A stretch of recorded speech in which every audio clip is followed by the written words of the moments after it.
Most team think they have an observability problem. They don't think they actually have a thinking problem. They add more dashboards, more alerts, more tools, and still don't understand why the production system fails.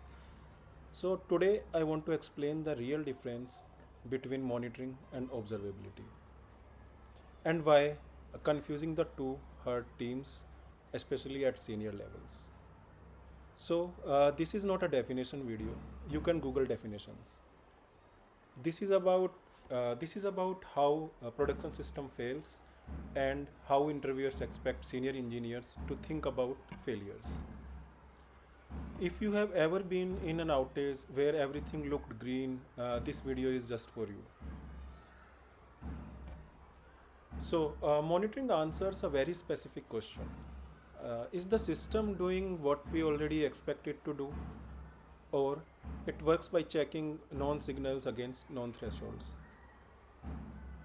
So, as we can say, like CPU usage, is it too high? Like your CPU is spiking again and again. About your memory usage, is it growing abnormally, or it is about your disk space? Are we running out of any disk space? Or pod restarts? Are container crashing, or are container restarting again and again? And it is also about latency. Are request crossing a non limit? So error rate, are we seeing more failures than we are expecting?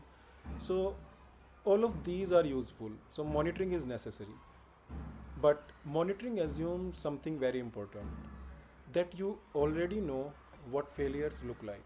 If failure does not match your expectation, monitoring often stays silent. So what observability really is? Observability answers a very different question. Why is the system behaving this way even when I did not predict the failure? This is not about thresholds, this is about understanding the system's behavior. So, logs tell you what happened. So, everything is written in the logs. So, it will always tell you what is happening inside the system. Metrics tell you how often and how much. Traces tell you so where is the most time is actually spent in the system. Observability is not a tool, it's a property of how the system is designed. It's a property of a system, not the dashboard. Let's take a real world scenario. So users complain that the application feels very slow. Traffic is normal. When you were going through the monitoring, so the traffic was normal. CPU looks fine and memory is stable and there is no alert that is triggering. So your monitoring system says the system is healthy, but user is still experiencing failures. So traces shows that one internal service is responding very slowly, and log shows retries happening silently. A downstream dependency is degraded, not just down, just slow.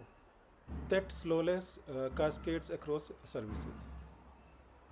So monitoring told you nothing was wrong, but observability told you where to look at. Most teams talk about tools, they talk about Prometheus, that we use Prometheus, we use Grafana, we use ELK, and senior interviewers are not impressed by tools. They are listening how you reason when something breaks in an unexpected way. So at senior level, outages don't happen because alerts are missing. They happen because understanding is missing. Senior engineers design systems assuming they will fail in a way they did not plan for. Like partial failures, not a full outages, just a partial failures, slow failures, not crashes, degraded dependencies, not a clean error, it's just a degraded dependencies, multiple small issues interacting together. As we know, multiple small issues can create a big impact on the production system. So monitoring helps you know when system breaks, when something breaks. Observability helps you understand why fast enough to act. So, if you are preparing for senior DevOps or SRE interviews, stop memorizing definitions.